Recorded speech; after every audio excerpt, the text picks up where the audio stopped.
Caution, the Mark Gungor Show contains adult content intended for an adult audience.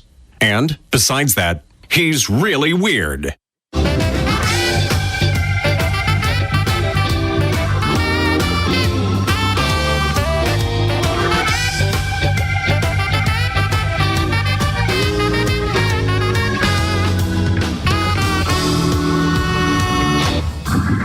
Welcome to the Mark Gungor Show with international marriage speaker and author of Laugh Your Way to a Better Marriage, Mark Gungor. This is your source for practical, down-to-earth marriage advice without all the over-spiritualization or romantic nonsense. And now the host of the Mark Gungor Show, Mark Gungor.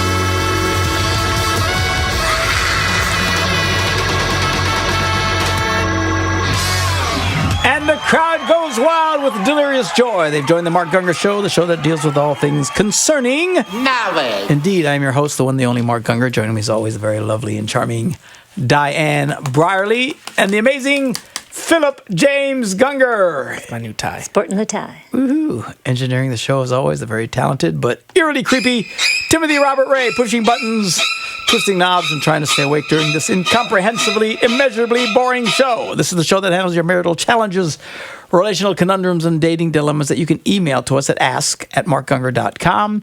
You get to stay totally anonymous. We are very open and direct and at times brutally honest. But that's the way the show goes. All right, what do you got there today? A new study finds that the happiest parents are those who have 4 or more kids. Woohoo! According to the study conducted in Australia, it found parents had the most life satisfaction with larger families. The parents usually say they always wanted a large family, it was planned that way, and that it was a lifestyle they'd chosen. What is important for kids are things like consistency, boundaries, and to know that they are loved no matter what. Researchers initially believed parents with more children would be less happy, but the research concluded that the joy parents get from their children balances out the chaotic family nature than that of a smaller family. The study also revealed that children of larger families are more independent at a younger age and always have friends. Studies. It's not the first study along this line. No. That people with larger families are actually happier. I have argued for some time just based on anecdotal reflections. And I used to ask people, has it ever dawned on you, has anyone else noticed that the most stressed out women in the world tend to be the ones with one kid? Mm-hmm. They are always psycho, stressed out, maxed out, just It comes a bit with the second, but even they tend to be kind of wacky. By the time you add the third one. When you hit 3 or more, there seems to be peace in the valley. The most, and you girls, guys as well. Look around, like in your community, your friends, your church. Look at the women who have 3 or more children, and you will notice they tend to be the most relaxed, happy people in your circle. I think just having 1 or 2 is highly stressful. I only had 2, but my wife had a very difficult time. But sometimes you don't have a choice, and I get that. Mm-hmm. Okay. But for those of you who can, man, have more babies. It's actually healthier for the family. It's healthier for you as a couple. It's healthier for them as kids.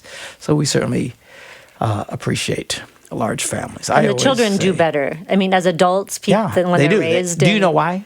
Because they have to learn how to share. That's right. They've learned how to share. Mm-hmm. When you are a singleton, particularly, and even sometimes, a lot of people will have kids, they'll have one, and then, half a dozen years later, the other one.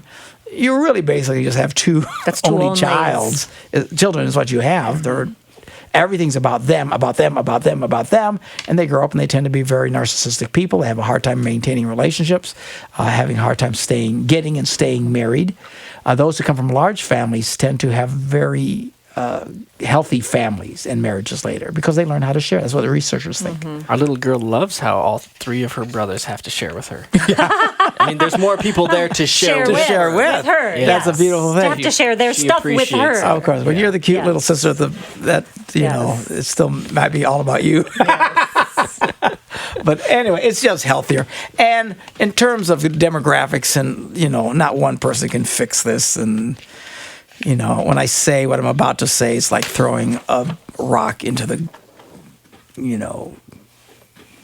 what do you call that big Arizona, the Grand Canyon? Grand Canyon. What do you call that big hole in the big desert? hole in the ground. My mind went totally blank. Oh my gosh. The big hole. You mean like in my head?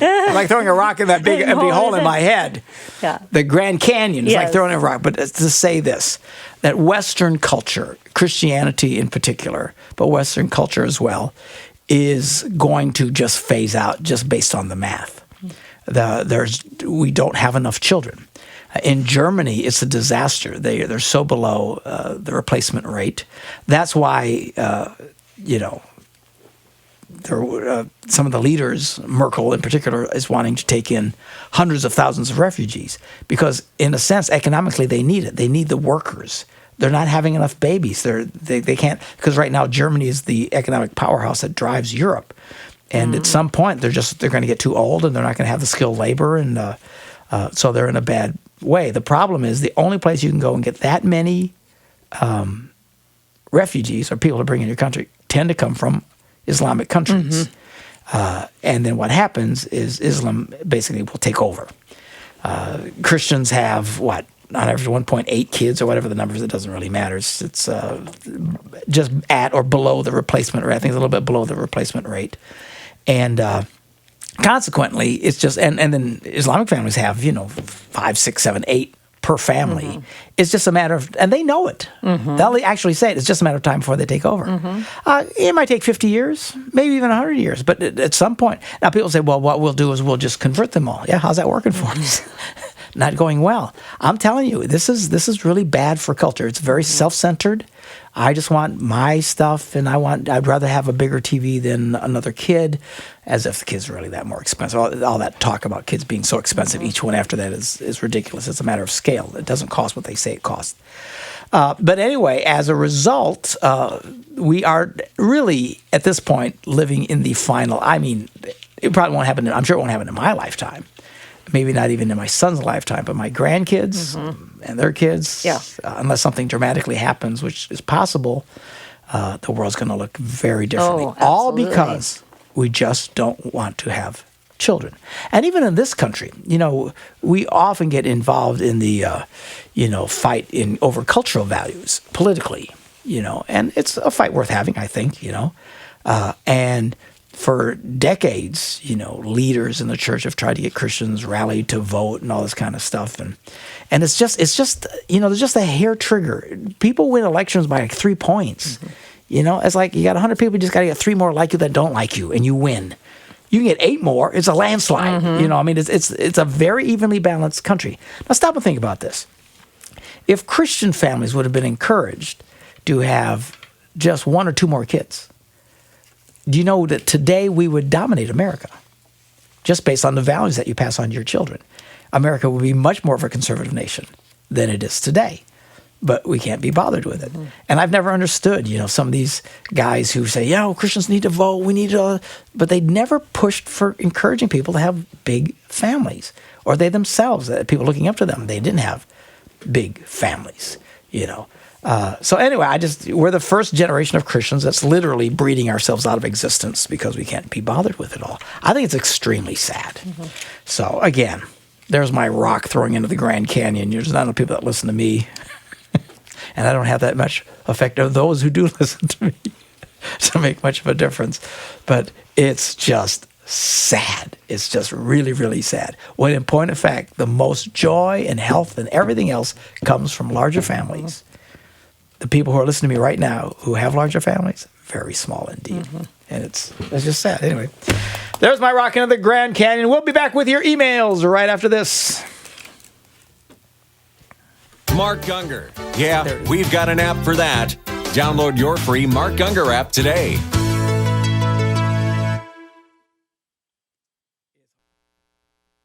Hi, I want to talk to those of you who have teenagers about to graduate from high school in a year or two, or if you are a teenager, I want your attention for a minute. Pay attention.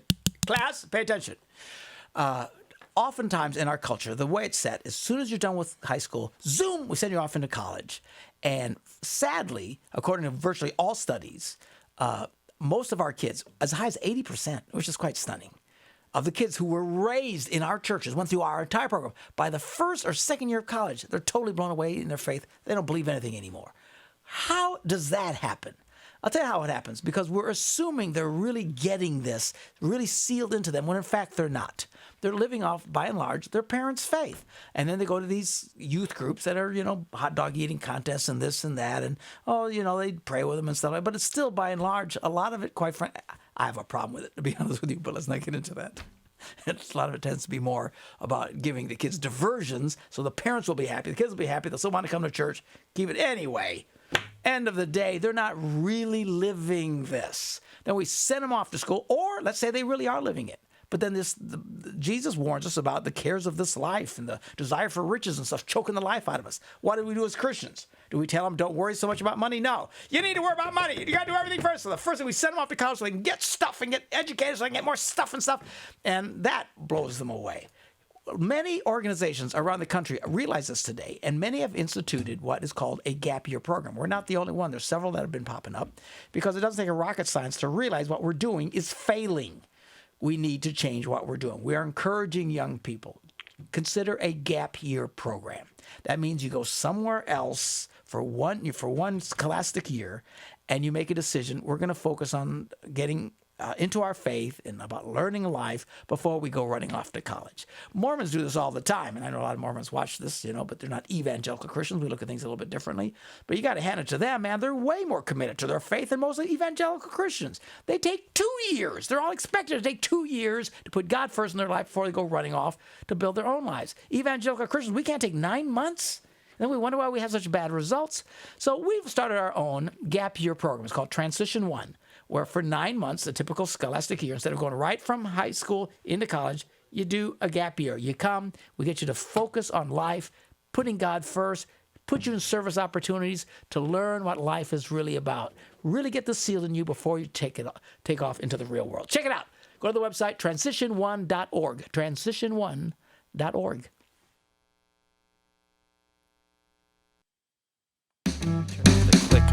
You may have all the I don't like that click. That drives me crazy. Make it with a pork chop fried right up. Use leftover meatloaf if you can, but I want a bologna sandwich, man. Some people say that it's not right. Calling meat is not polite. But what you want, I've got tonight. Thick slice of bologna, fried up nice. So come on, feed me some bologna. I like that meat that rhymes with Tony. I ain't too high class to eat that mess. I want a bologna sandwich, man. Well, you This is the show of absolute, totally uninhibited baloney. Yeah. The music of Jimmy Bradshaw. He's the baloney king. He's the baloney king. No, you. Funny song. Oh, I'm the baloney king. You're the baloney king. He's the king of singing. I miss Jimmy. You have to get him to come and visit us. He would, but he doesn't like you. I think it was you. He finds you very insulting and offensive.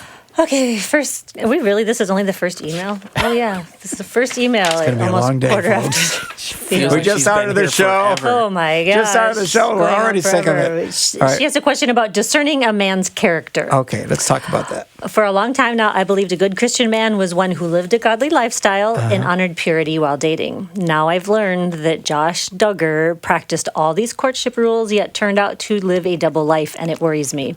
How can a woman discern a man's true character and not be fooled when he is faking the godly lifestyle? Well, you do your best and pay attention, but people are good liars. If someone's going to lie to you, they lie to you. What are you going to do? There's nothing you can do. Some people are good liars. They're very, very good liars. So I should be able to discern that. Okay. Seriously? You're upset because Waterboarding, I've heard, is pretty effective. Waterboarding. we can waterboard them That'll to work. find out. Who gets upset because Josh Duggar does something? Well, no, because she thought that he was this man of character, and But he turned out to be a scoundrel. Yeah, but you don't know what he was like up close. This is true. All you saw was this persona they put on television. That's kind of the problem. With me. See, now people see me, and they just know immediately I am a wonderful human being. All right? No, look, I told my church this was yesterday or last week or whatever. People say, "Oh, I love you, Pastor." I said, "That's because you don't know me. If you really get to know me, I'm a little harder to love because you really get to see people know he's not at their best and stuff like that. You don't know, but you wouldn't have picked up on it. You know, maybe if you really knew Josh Duggar, you would have spent time with him thinking, there's something wrong with this guy. Yeah. Okay, But you don't know if somebody on a reality show. Don't be panicked and feel that God's not going to be there for you to give you insights because of what you saw on television. You know, those TV things, you're just always seeing someone cast in a certain light. So do not be stressed about Because maybe all the warning signs were there. Maybe there could have been. I'm just saying, and likely there were. Yes. And I think maybe God would have. The Holy Spirit is there to help guide us and stuff like that. He probably would have picked up on it. Now, people have gotten into relationships with people that they were stunned later that they were, liars. And it's hard to say, were they just not that discerning or was the person that good of a liar, Well, and sometimes the signs are there, but you're just stupid and you ignore them. And you're ignoring It's like, well, it was just this or it was, just that. I tend to think that actually it is more easy to see than people will admit. Yeah. That's my personal opinion. Yeah. They're just not looking and they're not paying attention. So fret not if you're a discerning woman and you have a good heart. That stuff, if you're paying attention, it tends to show itself. That's what I think. I wouldn't get upset about Josh Duggar. All right. Okay, she says, I am 31 and my boyfriend is 37. I am his first girlfriend he has ever had. Wow, it took him a while. She said, yeah. When we first started talking about marriage, he said all of his friends got divorces and his parents are now talking about one too and have been unhappy for some time. So he said he never wanted to get married because there's no such thing as a happy marriage and marriages don't last. Well, we have now been together for 14 months and he said that he would marry me, but he's not ready. How much longer do I wait for him to pop the question? Is he really not ready and just scared from all he has seen and I give him some time? Or do I say that he's just stalling and is never really going to ask? By the way, they are living together. They are having sex. All right. So 3 things. Number 1, what he's saying is not true. Now, if he says all his friends have been divorced, here's a guy who's never had a girlfriend. My guess, he doesn't have many friends.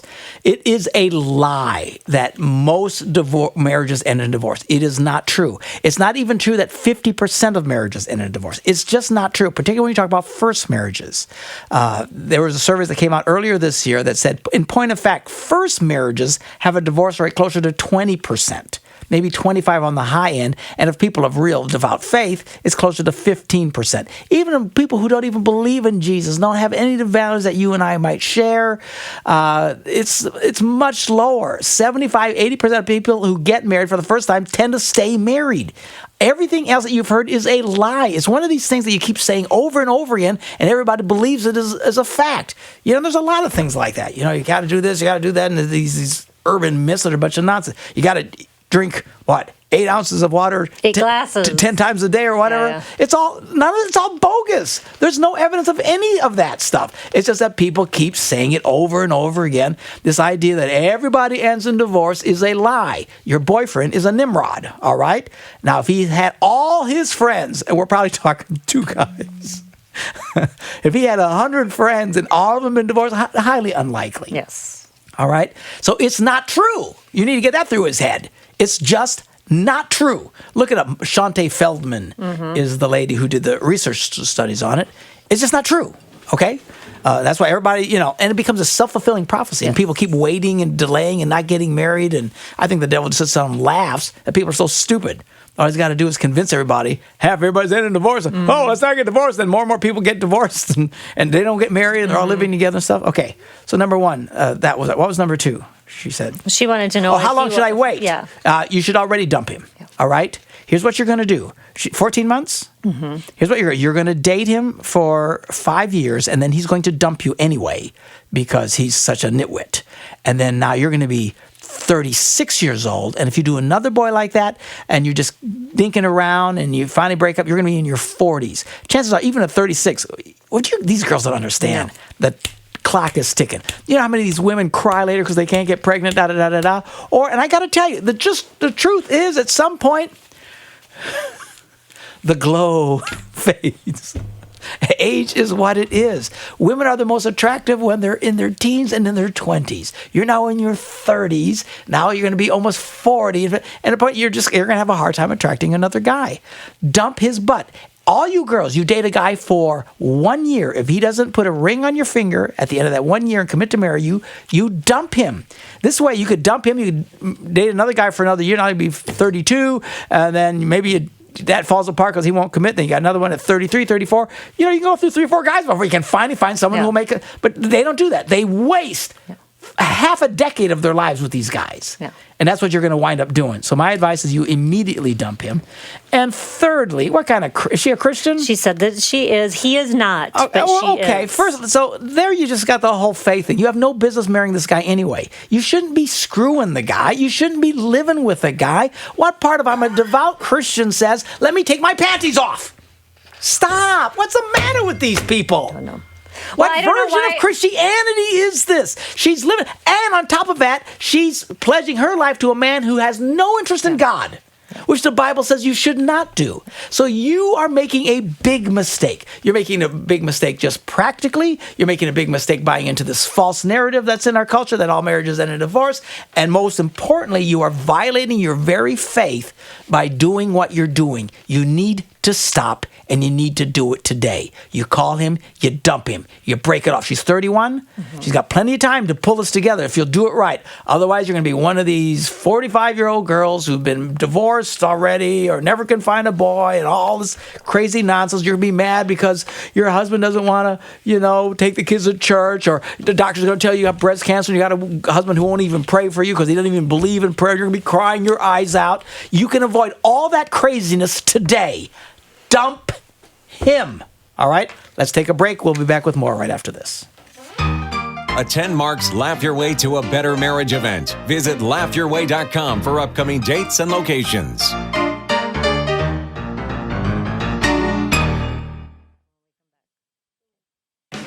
The sky may be dark, black cloud in your life. Your sky may be dark, black cloud in your life. But the sky was dark, then the storm rolled away. Jesus made everything all right. 3 days. We're back. Mark Gungor Show. Grooving to the music of Jimmy Bradshaw. What do you got? She says, during my husband and my first year of marriage, I would always dress up and look nice for him. But I noticed something as our marriage progressed. Whether I dress up or not, he treats me exactly the same. He's always kind and loving. Noticing this... That's terrible. I hate jerk. that. What a jerk. No matter what I do, no matter what, he treats me kind and loving. I can't stand people like that. Complaining. Will you just let me finish? She says, noticing this, I just stopped trying. And now that we have a little one, I find even less time to look fabulous. My husband and I have been married for 2 years now. Is this even an issue? Should I try and look my best even if he doesn't even seem to notice? Does he care? Apparently not. Well, then why is she stressing? You know what? Apparently, this lady's life is so free of any stress or worries or concerns, she has to create one. Let me tell you, if everybody thought I looked as good without all of the work that goes into this as I do with all the work, I wouldn't do all this work. But they don't think I look that good. I need to create more stress. She sounds like a sweet lady. Mm-hmm. We love you. Relax. We jest because we love. Yes. Yeah, I don't understand. I mean, if he's good with it, go with it. I don't sit around and think, gee, I wonder if there's something my wife doesn't like about what I'm doing. There's enough things that you know. I know she doesn't like. Well, she probably just feels bad because she wants to dress up and look nicer. But Well, dress up and look nice then. Yeah. You can do it just for you. Yeah. If it makes you feel better, then do that. It's like you don't, But yeah, of course you can't do it as much when you're chasing kids around all day. Diane wakes up looking like this. don't. It's just, I don't. it's just all automatic. That's why she gets up at 3 a.m. The prep time is a killer. Let's be honest. She may not feel good about herself because she's slacking Maybe. off, and it's just maybe. And you guys go on some dates. Do something special. Don't you feel better? I always feel better when I just get dressed up and Look, when I put on my makeup and get a pretty dress on and stuff, I feel fabulous. Caitlin. It just makes me feel better about me. I bet it does me. It does. It does me. I don't know I'm sure it about you. does. No. Seriously, especially if I put a dress and heels on, I'm in, man. I'm going. Oh, it's nice. I like when my wife gets all doll. You do it on purpose. Yes. I like getting dressed to the teeth. I like going to like some fancy hoity-toity thing where you have to wear a tux. Yes. I love it. I love wearing my tux. When we walk You around. just feel different. Like we're fancy people. Hello, I'm the pastor. He's a fancy man. I'm very fancy. So That's not a compliment. I know. All right, we'll be back with more insanity right after this. Caution, the Mark Gungor Show contains adult content intended for an adult audience. We sit and watch. We're back on the Mark Gungor Show talking about love, marriage, and relationships. Just had an email with this lady who feels bad because she doesn't get dressed up, although her husband never complains about it. We think, well, just relax. But then we thought, well, maybe she just needs to do this for her own self and stuff. And I said, he could be competing with this guy's wife. Yes. Because she's Miss Fashionista. Oh, God. She's always dressed to the nines. And even the kids are dressed to the nines. Yeah. And that little girl, my granddaughter, that little beautiful angel. That little girl. That little girl, that little angel. Did you see her shoes yesterday? Yes. Are they sparkly? Oh, my wife bought them for her. Like gold boots. sparkly granny. So you're spoiling that kid, right? She just grins, So she's decked out to the nines. Aww. Really, girl. You want to get depressed? Go check out my daughter-in-law's website called Loveliesinmylife.com. Is that it? Yes. Loveliesinmylife.com. Curse. If you really want to feel depressed You want to be today, depressed? Seriously, look at those pictures. First of all, she's a great photographer, this kid. What the heck? The steroids. I don't know what it Steroids. is, but I mean, so that's what she does. She's into Yes. fashion, and then somebody actually gave her money to go to New York to go to all these fashion things. who would that be? Some psycho guy was feeding into her narcissism. What was his name? Mark Grogan Gorgon? Something with a G. So he's a very nice man, whoever this guy Apparently. was. To send her to do the fashion thing. To feed into her addiction. But anyway, Sending a fat kid to a bakery. I'm sure she had a ball. Oh, the pictures showed it. the picture, and just so Lovely's in my life. And look at her. She's on television Yeah, she does. locally. Yep. And she does Fashion stuff. things. She fashion actually magazines, tries to newspapers. help. She does try to give tips and tools on how She to. does.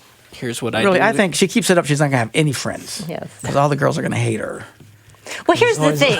She throws on a pair of jeans and some T-shirt thing. And it's like, But it's oh not my just a gosh, pair of she jeans. looks gorgeous. Because they're the perfect jeans with a put on perfect pair thing of over the jeans and top. a T-shirt, and it's like, what? It's like, but it looks so good on Kirsty. It just doesn't translate to me. She's gorgeous. It's not fair. Some people can, you go to my church, and whenever we have guest speakers come in, they take one look at me and they feel bad right away. Oh man, I didn't know you had to dress up. I said, no, dude, No, it's you just don't. me. Okay, you can go up there in shorts for all I care. He's Mr. Fashionista. But the reason is because I don't do casual very well. Yeah. So all the hip thing of pastors today is dress down and look. So, but when I do, I look like a homeless man. Yeah. You do dressed up better. And that's my problem too. I really don't do dressed down, like wearing the workout clothes or the T-shirts, and I don't do that well. It's you put me in more dressed up. Did I say something really wrong? It reminded me. Have you seen that? It's like a YouTube clip or something of I think some Australian ladies. They put together this music video called "Workout" or "Athletic Wear." Have you seen that? No. And the whole thing is about all the things they do in their workout gear. No, I haven't seen it. But I wouldn't do that well. So I don't know. I do better dressed up. The dressed up thing, I just do better. Yeah, because I'm on television, so I watch myself on television. Yeah. And I look horrible. Yeah. It's just so now I said, forget it. So every Sunday morning, I'm dressed to the nines, man. I got the ties and the shoes and everything, and I'm Blind the 'em only with guy. The sparkle.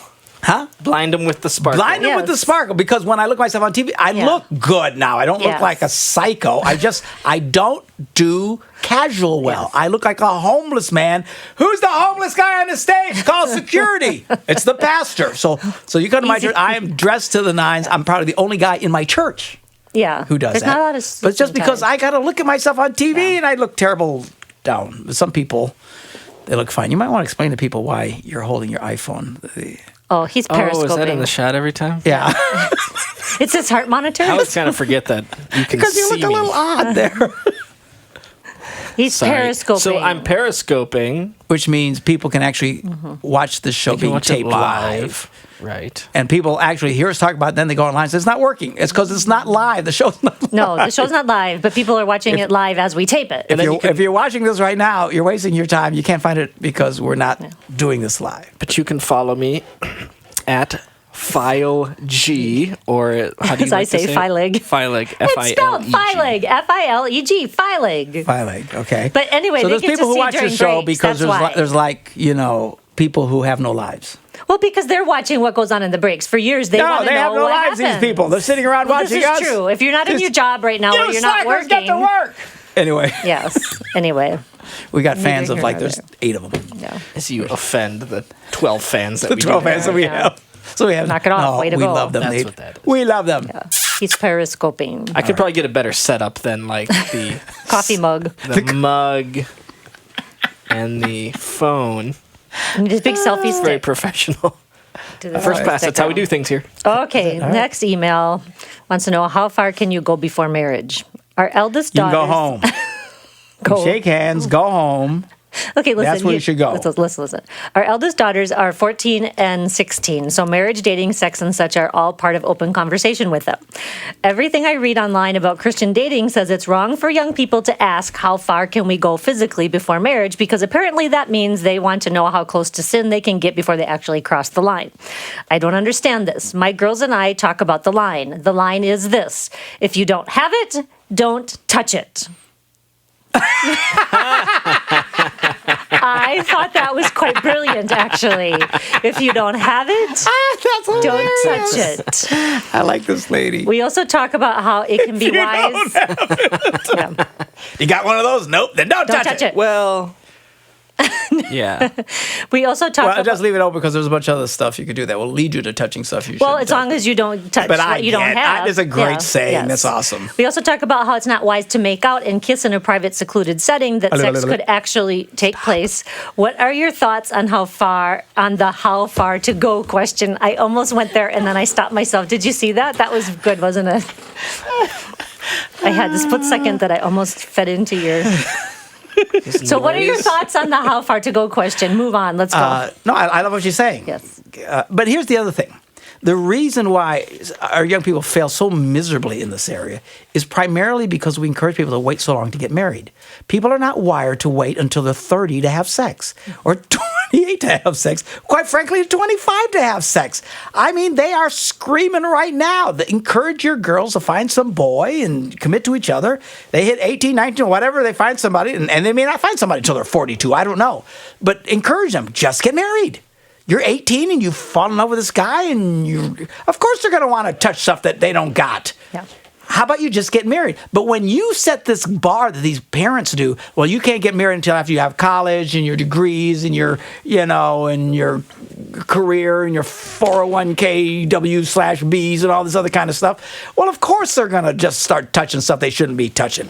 The reason these kids fail is because they know at some level they can't pull it off. If you let a kid know, hey, you have our permission. You can do all the touching you want if you just marry the kid. And you have our permission. If you find someone that you love and you guys want to do life together, then it's easier to wait when you know you don't have to wait so long, is my take on it. And one of the things, too, is that, because I notice about our kids, I don't know if you guys have noticed this, our teenagers, they seem to take life a lot more seriously than the vast majority of teenagers out there in churches, okay? Because they know what our church teaches. Yes. They know you have the okay from us, from your God, from your family, your church family, to go ahead and get married, even though you're very young. So now when they're dating, they're taking it all really But seriously. they think dating is different than the cultural standard. Yeah, because of it's not dating. about goofing around Right. and It's making not out. just What they're thinking is, I got to find someone to marry. No, it's just I could wind up marrying this person. So you take it a lot more seriously. Yeah. You know, if you're goofing around and you think, well, I can't get married until I'm 97 or whatever the stupid thing is, and then you go dating, well, it's just, I'm going out with this chick and I'm going to check out her parts. You can check out my part. Parts is parts, you know, and they're making out because they're just goofing around. Yeah. They're not taking it seriously. But when you're raised in a culture where you think, you know, I'm talking to this girl, she's 16, I'm 17, and they take it way more seriously because they know I could wind up marrying this girl. And now when you think in those terms, you actually tend to take things slower because I don't know that I want to marry this girl. Yeah. You know, let me check this out and I could marry this boy and that kind of. So I just feel a much more sense of maturity in our young people that you see that's far above what I see in other churches. Because most of the other ones, they're just going, hi, ha, ha, ha. They're all goofing around and just because they're not taking life seriously. Because mom and dad have taught them, and their pastors have taught them not to take life seriously because they can't even begin to think about taking life seriously until after they've got their college degrees, they've got their career and everything else. And it creates a dangerous situation where the whole dating thing is nothing but playing around. And I don't understand these parents. If you truly believe your kid should not get married until they're 28 or whatever, then why are you encouraging them to date at all? Because they don't think that it's that big of a deal if they go out. What do you think happens? I don't think that that's a big deal. And that's why we have the problems that we have. They don't think it's a big deal. If you truly think, mom and dad, that your children should not marry till they're 28, then tell them, listen, no dating, no nothing. Don't. And there's people who do that.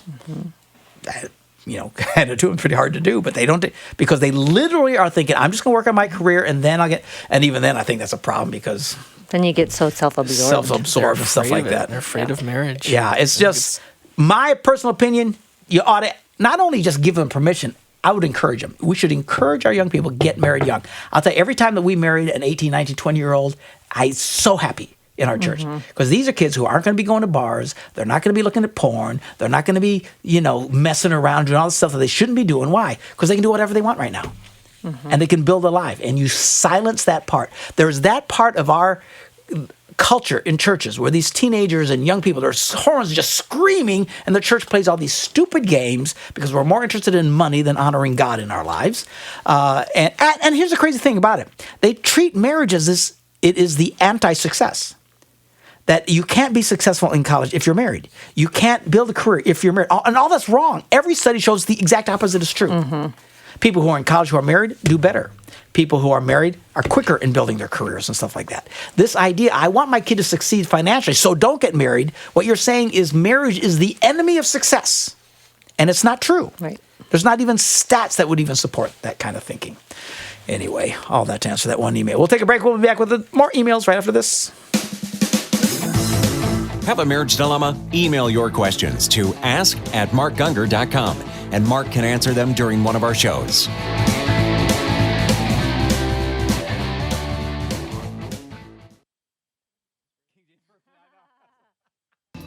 Let me tell you, people, I ain't got nothing but the blues.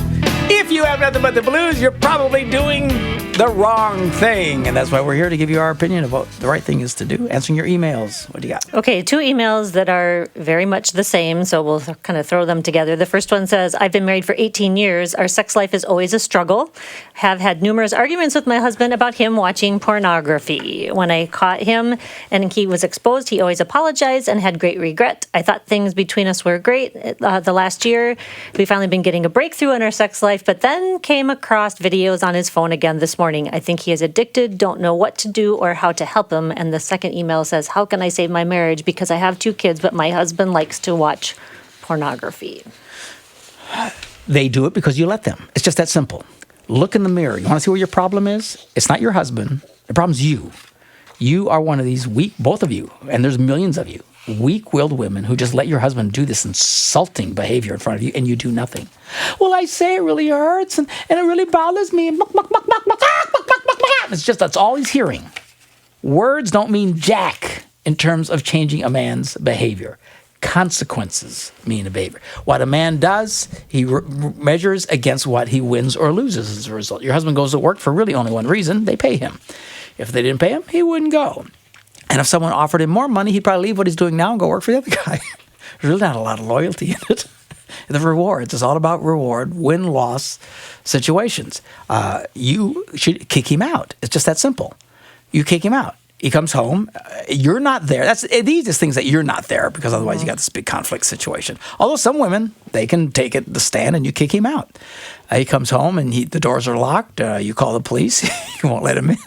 Or you just make a big deal out of it. They freak. The minute he comes home, you're not there. Just go to a spa and spend his money, for heaven's sakes. Relax, get a massage, sit in the steam room, just chill out.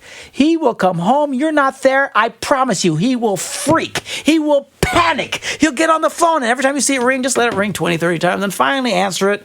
Where are you? I told you I wasn't going to stay here if you kept looking at porn. Oh, I'm sorry, I'll never do it. Okay, you go home. You know what? He's going to do it again because he's going to test you. And the minute he does it again, he comes home, you're not there. At some point, he stops. Even a dog can be trained. Now, I know you're thinking, oh, gee, I wish you would just do this because I know, I'm sure, that's why you probably should have married another idiot instead of that one. But you married him. That's who you picked, okay? Your problem is you. You let him do it. I promise you, if I'm looking at porn and my wife catches me, it's a short conversation. It's just not going to happen again. Or I come home, she's not there. These women sitting in this room, they would not tolerate it. Most of the women that you know in your lives who have great marriages, ask them. They would never tolerate it. Ask the women at your church, what do you do if your husband looks at porn? Are you kidding? I'd kick him out of the house. They wouldn't tolerate it. You know who tolerates it? All you girls that have husbands that look at porn. You tolerate it. You don't do anything. Oh, you say, and then you come to Pastor, Pastor, what can I say to make him stop? You chicks, you're like little witches, because you're... They are. You know what witchcraft is? You're like little witches. They're little witches. I know this is insulting, but hang in there with me. You know what witchcraft is? Witchcraft is trying to find an incantation to say to make somebody do something. Yes. I have Newton wing of bat. How dare you say that? I'm so fat. And you come up with your little, and you want to find, that's what a witch does. They want to find the right words to control somebody. You little girls, you don't need to be witches. You don't need some incantation. You don't need to listen to me and find out what you can say to make him stop it. There's nothing you can say. Don't waste your words. I know you girls love words, and it's all about love, and you love words. You want to talk about how your words make you feel about the words that should describe this. And stop. It means nothing. Consequences. You want your husband to stop. Now, you girls, you say, some of you don't really want him to stop. You just like to whine. That's what you want. But for those of you who really want him to stop, this is what you do. The minute you tell him, don't you ever do this again, you do this, I will leave you. Watch what happens. He'll do it. When he comes home, you're not there. I promise you. He will call you and he will panic. He'll promise never to do it again. You'll come home, he'll do it again. And then you leave, and then he'll freak again. And you leave. Pretty soon, the family, everybody knows. The last thing in the world a man wants anybody to know is that he's ignoring his wife and looking at porn. That would be the first thing that I would do. I would make sure that the family knew, that the pastor knew, that the friends knew. I'd call his mom. Lay it out there and expose it, just Susie, like that. I want to tell you something that, I left, why? Because John's looking at porn and it's very insulting, and I'm not going to talk. You put the heat on him. Everybody would know. He would stop. Oh, well, I can't stop. Yeah, they can. They can all stop. And if you girls would just force the issue, they would all stop. Millions of you girls, Christian women, have husbands who look at porn and insult you and do this embarrassing, bring in this horrible garbage into your home, and you let him do it. It's just that simple. You girls need to get a backbone. You kick him out, or less confrontational, you leave. I'll go with the less confrontational. Just leave. He comes home, you're not there. I guarantee you, if this doesn't work, I will give you double your money back that you pay to watch the show. I promise you, you'll save your marriage. And he'll absolutely stop. But he doesn't stop because you let him do it. I know they don't want to hear this. They don't want to hear it, but that's the answer. That's absolutely the answer, and that's all I'm going to tell you about it. We're done. We'll come back with our next segment right after this. Want more of Mark? Visit markgungor.com. There you will find everything that Mark has to offer. I got a serious plan on nothing to do with some old jeans and worn out shoes. Maybe spend the day with you, whatever it is you want to do. We're back. Mark Gungor Show, talking about love, marriage, and relationships. Okay, I got to share this because I think it's hilarious. Because I just talked about these women, they want to come up with the right words. I said, this is like witchcraft. I've Newton wing a bat. How dare you say that I'm so fat? Phil said, in this situation, it should have been, I have Newton wing a bat. How dare you sit and play with that? Which was hilarious. But I don't know what it is about women. They just want the words. They will go to counseling. Mm-hmm. They will ask a pastor. They'll email me. They'll read books. They're looking for the words. What can I say? And I'm telling you, that is, and I know they don't like the witch analogy, but it's the most perfect analogy. Mm-hmm. They are literally looking for a form of witchcraft. They're literally looking for a phrase, a word, something they can say to change behavior in people. That is the definition of witchcraft. That's what they do. They tune into the earth or demons or whatever they want to do, but they use these phrases and incantations to try and get different results in life. That is not your answer. It's not, of course, what they do is they hoping they can find some scripture or something like that. Mm-hmm. The truth is you've got to stop. You've got to confront it. People do what they do to you because you let them. It's just that simple. And there's a huge segment of the female population that has been damaged by our culture who don't know how to do this anymore. It used to be strong women are what saved this country. I use the analogy in my book about the Wild West. In the late 1800s, early 1900s, all these men went out to the West, looking for their, fortunes and stuff like that, and they called it the Wild West because they were violent, disgusting men, and there were like no women around, and they were like out of control. But then, just a handful of years later, it had been totally tamed, and every historian credits the women that did it. Because what happened, as soon as the women start showing up, and I love these movies because they're very accurate in portraying it, how the women show up, and all of a sudden these sloppy pig violent men all of a sudden start cleaning up, and they're dressing and stop their cussing and slicking down their hair. And stuff, because these girls said, hey, you want this, you stop it. And they saved an entire culture. Strong-willed women who knew who they were and wouldn't tolerate such bad behavior. But today, the female culture has been so damaged by this insane culture that we have that encourages young girls to look like prostitutes and whores and everything else like that, and all the music and everything like that. They have so lost their value. Well, and porn has become so mainstream and so normal. I think they really question, is this wrong? Is it really bad that he's doing it? Even if, let's say it's morally okay, and your wife says, I don't like the fact that you do that, you stop it. You stop it. Exactly. And if it costs you, you would stop it. Yeah. What these girls don't realize is that they aren't making them pay a price for it. And the price, very simply, is you move out and you tell your pastor and your friends, his mom, his brothers and sisters, what's happening. I moved out. Why? He's looking at porn and it's insulting. And even if they say, well, there's nothing wrong with that, I don't care what they say. But most people, the guy will be mortified. No, man. If you had the money, I'd take out a billboard. If you flog it in private, I'm going to flog you in public. At least he said it on the air this time. I would put up a big sign. I moved out because my husband's looking at porn. Yep. Here's his name. I'm telling you. Oh, I have zero tolerance for it. Oh. Well, the women who have zero tolerance don't have the problem. The women who, there's no way this happens in our home, they don't have the problem. It's all you girls who've lost your confidence because you've been damaged by the culture. That, in that sense, it's not your fault. But you have to understand, he's doing it because you let him. You need to get a clue. You need to grow up. You need to become strong, and he will stop. All right, we'll be back we'll be back later from another show next week. See ya. Bye, boys. Have fun storming the castle.